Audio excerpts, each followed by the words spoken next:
Hindi ko naman sinasadya kasi binibida lang naman kita kay Leslie na meron kang golden heart. Kahit na, Luisa!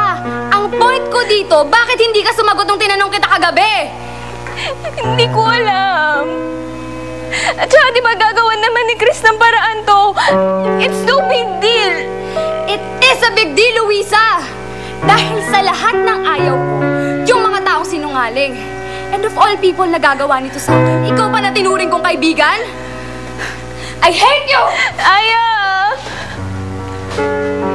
Aya! Say mga dong, susunduin ko lang si Bambi. Dito niya kasi ako pinapunta. Diretso na raw ako rito. Sige. Kupo ka dito. Ay, salamat dong. Salamat. Tsaka mo ka na, Dong. Kamera pala dong. Ayun, isa pa, bro.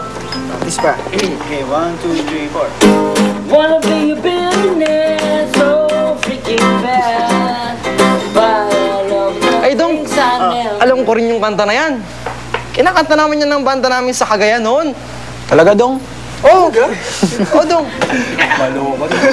Uno, ikaw na lang yung mag-vocal sa banda namin. Ay. Talent ka naman eh. Hindi na, dong. Hindi na, dong. Tutulungan ko na lang si Josh. Para yung mga nanonood, di naman mag-alisan pag nag-concert na, di ba? May habang na, pare. Kailangan ng tulong mo eh. Uy.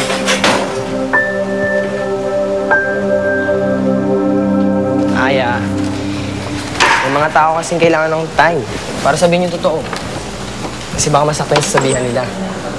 I just hate liars. Buti pa nga si Leslie eh, hindi siya nagsisinungaling sa akin. Alam kong ayaw niya sa akin at hindi siya nagsisinungaling. Saan na ba yung anti-galit potion ko? Galit potion? Pwede mo itong gamitin pag may nag-inflict sa'yo na negative vibes. Lalo na sa mga sinungaling. Aya, kahit kailan ba hindi ka pa nagsisinungaling? Hindi pa naman yata. Ako kasi, simple lang.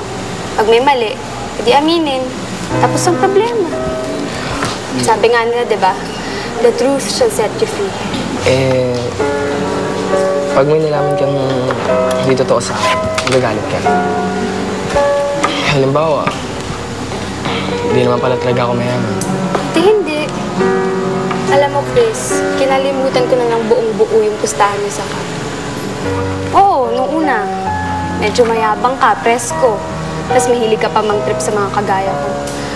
Yun ka na eh. Pero nung nag-sorry ka sa akin, lalo akong humanga sa'yo. Uy, kumabalakpak yung tenga niya. Hindi, joke lang yun.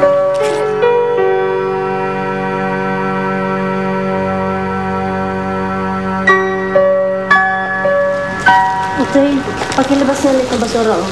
Tapos linisin na rin yung kulungan ng nilabra ng dito sa likod. Sige pa, Mana. Lapag yun na lang. Sige. Ako na bahala mamaya. Chris. Huwag mong kalimutang padala ng nanay mo ng Xerox copy ng report card mo, ha? Opo. Yun nga pala ang concert nyo. Kamusta na? Ayun ko nila, may problema sa tickets eh. Sinabayan po kasi nakaklase ko yung concert ni Aya. Pero nakuha naman po namin sa Comedy Bar 6 Feet Band. Yun nga lang, may kahati pa rin po sa benta.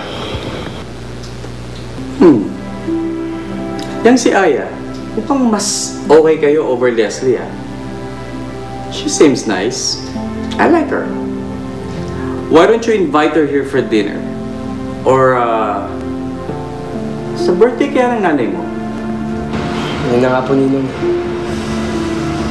Hindi pa rin po niya alam na ganito ako. Na si nanay nagkaganon. Ang alam niya, anak, mayaman pa rin po ako eh. Chris, there is nothing wrong with you. Hindi porke hindi ka nakakangat sa buhay eh, masama ka ng tao. Diretsuhin mo siya, sabihin mo sa kanya ang totoo. Kesa malaman niya pa sa iba. Opo. Okay, sige.